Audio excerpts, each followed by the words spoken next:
Shalom, saudara-saudara terkasih di dalam Tuhan Yesus Kristus. Pada hari ini kita kembali akan membahas bagian daripada firman Tuhan yang diambil dari 1 Timotius 4 ayat 12 sampai ayat 14. Demikian bunyinya. Janganlah seorang pun menganggap engkau rendah karena engkau muda. Jadilah teladan bagi orang-orang percaya dalam perkataanmu, dalam tingkah lakumu, dan dalam kasihmu, dalam kesetiaanmu, dan dalam kesucianmu.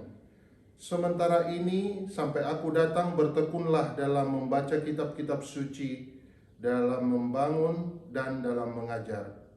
Jangan lalai dalam mempergunakan karunia yang ada padamu, yang telah diberikan kepadamu oleh nubuat, dan dengan penumpangan tangan sidang penatua.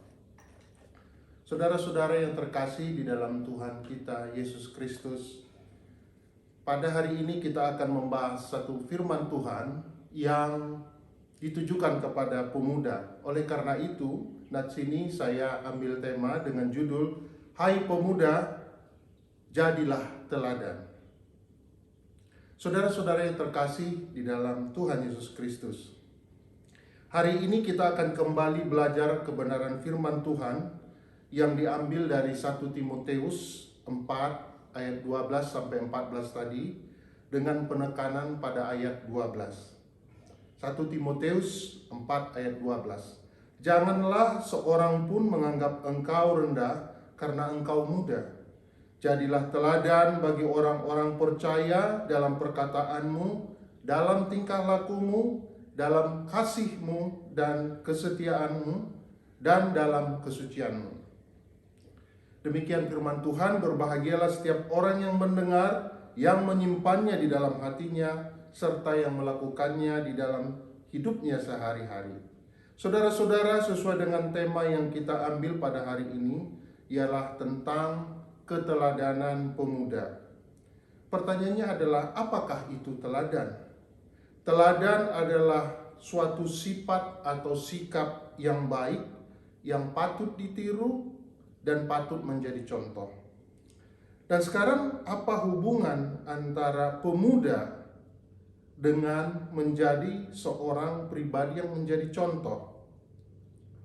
Bukankah pemuda itu sering identik dengan tidak berpengalaman, pengetahuannya masih kurang, terus masih perlu harus belajar, dan tidak bisa menjadi contoh? Bila kita memperhatikan tentang siapa Timotius itu, kita tahu dalam kisah ini Timotius adalah anak rohani daripada Paulus yang berumur masih sangat muda. Namun dalam suratnya Paulus mengatakan dan meminta kepada Timotius untuk menjadi teladan. Oleh karena itu, mari kita sama-sama memperhatikan di ayat 12 tadi. Di situ dikatakan, janganlah seorang pun menganggap engkau rendah. Atau dapat dikatakan, janganlah seorang pun menganggap engkau remeh. Karena memang Paulus mengasihi Timotius sebagai anak, dan dia tidak mau Timotius direndahkan, dipandang remeh. Demikian juga dengan kita. Tidak seorang pun ingin dipandang remeh, ingin diremehkan. Namun tidak semua orang juga tahu bagaimana supaya dia dihargai dan tidak diremehkan. Kita beri contoh, misalnya orang muda cenderungan ingin dihargai, ingin diakui, namun tidak menunjukkan sikap atau sifat yang menunjukkan bahwa dia layak untuk dihargai. Ya, saudara-saudara tahu juga di dunia ini orang saja menilai barang itu dari kualitasnya. Jika barang berkualitas, ya dihargai tinggi. Jika tidak, ya dianggap remeh dan sebagainya. Jadi oleh karena itu, tunjukkanlah bahwa kamu pantas dihargai melalui sikap, melalui sifat kita, dan juga melalui tingkah laku kita. Pertanyaan berikutnya adalah, mengapa kita harus menjadi teladan? Mengapa pemuda harus menjadi teladan? Pertama, karena dengan menjadi teladan, kita tidak akan dipandang remeh. Sekalipun masih muda, namun jika kata-katanya dewasa, sikapnya lemah lembut, dan punya sikap hidup yang baik pasti akan dihargai dan tidak akan dipandang remeh hanya karena umurnya masih muda. Dalam hal apa saja pemuda itu menjadi teladan? Sesuai dengan nats ini, ia perlu menjadi teladan dalam tutur kata, tingkah lakunya di ayat 12. Bertutur dan bertingkah laku dengan baik dapat membuat orang lain meneladaninya dan tidak merendahkannya. Paulus menasihati Timotius untuk menjadi teladan dalam perkataan, tingkah lakunya. Perkataan dan tingkah laku yang baik berasal dari hati yang mengasihi, setia kepada Allah dan suci. Paulus menunjukkan kepada Timotius supaya kita tidak direndahkan adalah dengan bertutur dan bersikap dengan baik. Kemudian yang kedua, kenapa pemuda harus menjadi teladan? Sebab pemuda itu diperintahkan untuk menjadi teladan. Jadi kata yang digunakan di situ adalah kata perintah, karena memakai kata kerja yang mau tidak mau harus dilakukan dengan indikasi waktunya sekarang. Artinya menjadi teladan adalah keharusan bagi setiap pemuda dan harus dilakukan sekarang, bukan tunggu lagi kalau moodnya enak atau nanti saya setelah tua dan sebagainya. Karena situasinya sekarang dalam perintah ini, Paulus memerintahkan kita pemuda untuk menjadi teladan. Pertanyaan berikutnya mungkin yang menarik, ya, saya mau tahu bagaimana menjadi teladan. Saudara-saudara, pemuda-pemuda yang saya kasihi, untuk menjadi teladan ada beberapa cara yang bisa kita lakukan. Pertama, mengembangkan diri. Anak muda yang terus mengembangkan diri, di situ dia tidak akan diremehkan. Cara lain adalah mengurangi kemungkinan orang lain merendahkan kita adalah dengan mengembangkan diri kita melalui belajar dan berlatih. Kemudaan itu identik dengan berbagai kekurangan. Ya, kurang pengalaman, tadi ya, kurang banyak pengetahuan, kurang mampu mengontrol diri, kurang bijaksana, kurang pertimbangan dan sebagainya. Kekurangan-kekurangan ini bisa diatasi dengan belajar dan berlatih. Cara yang kedua untuk menjadi teladan adalah jaga perkataanmu. Banyak ayat firman Tuhan yang menunjukkan bahwa perkataan itu mempunyai pengaruh yang sangat besar. Musa hanya diperintahkan Tuhan untuk mengumpulkan orang Israel di dekat bukit batu dan mereka akan mendapatkan air. Namun Musa melakukannya sebelumnya ia mencaci maki orang Israel terlebih dahulu. Hai orang-orang durhaka. Memang orang Israel keras kepala, namun bukan alasan untuk mencaci mereka, sehingga Tuhan berkata Musa tidak akan sampai kepada tanah perjanjian. Juga bila kita lihat di dalam Efesus 4 ayat 29 dan Efesus 5 ayat 4, kedua firman Tuhan ini berbicara soal bagaimana menggunakan kata-kata yang baik, kata-kata yang memberkati.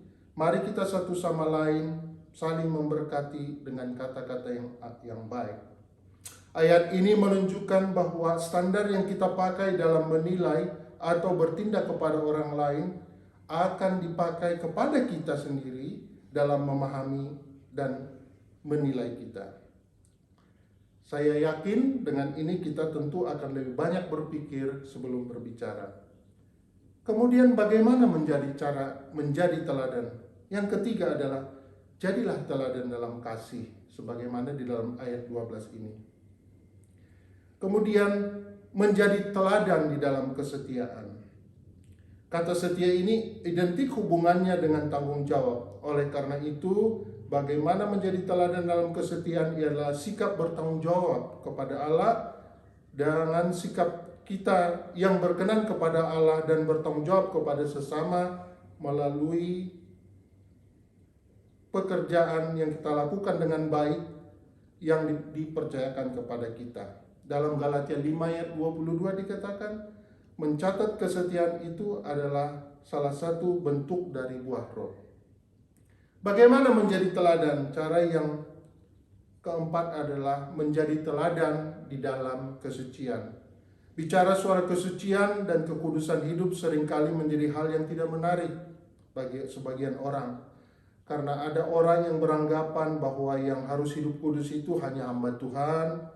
Kita masih hidup di dunia ini, wajar saja kalau kita masih berdosa. Itu ya pendapat yang salah, karena apa yang dikatakan di dalam Lukas 1 ayat 73 sampai 75. Di situ berbicara bahwa Allah mengaruniakan keselamatan kepada kita supaya kita yang berdosa ini dapat beribadah kepadanya dalam hidup kekudusannya. Ini tujuan Allah dalam karya penyelamatan, yaitu bahwa kita dapat hidup kudus di hadapannya. 1 Petrus 1 ayat 15 sampai 16 berkata bahwa kamu harus hidup kudus karena aku kudus. Kalau ada yang berkata hidup kudus itu susah, ya benar, sangat sulit. Dan karena sulit, kita membutuhkan anugerah dan pertolongan dari Tuhan untuk memampukan kita hidup kudus, sebab kita melakukannya harus dengan mengandalkan Tuhan. Maka kita tidak akan menjadi sombong rohani. Sebab itu tetaplah berusaha hidup kudus dengan senantiasa meminta pertolongan dari Tuhan. Oleh karena itu, para pemuda, di akhir renungan kita hari ini, saya mau mengingatkan kepada para pemuda kita sekali lagi, jadilah teladan, pakailah kata-kata yang menunjukkan kasih, kebaikan, jadikanlah suatu tindakan-tindakan yang dapat dipertanggungjawabkan sehingga para pemuda tidak diremehkan namun dihargai, sebagaimana pesan dari Paulus kepada Timotius. Terima kasih, Tuhan Yesus memberkati. Amin. Mari kita berdoa. Terima kasih Tuhan, kami telah membaca firman-Mu yang singkat ini. Biarlah Tuhan apa yang kami pelajari dalam sekian menit ini bisa menjadi berkat, bisa menjadi kekuatan bagi kami untuk menjadi teladan dan menjadi saksi-saksi Kristus dalam kehidupan kami. Terpujilah Engkau, di dalam nama Tuhan Yesus Kristus kami berdoa dan mengucap syukur. Amin.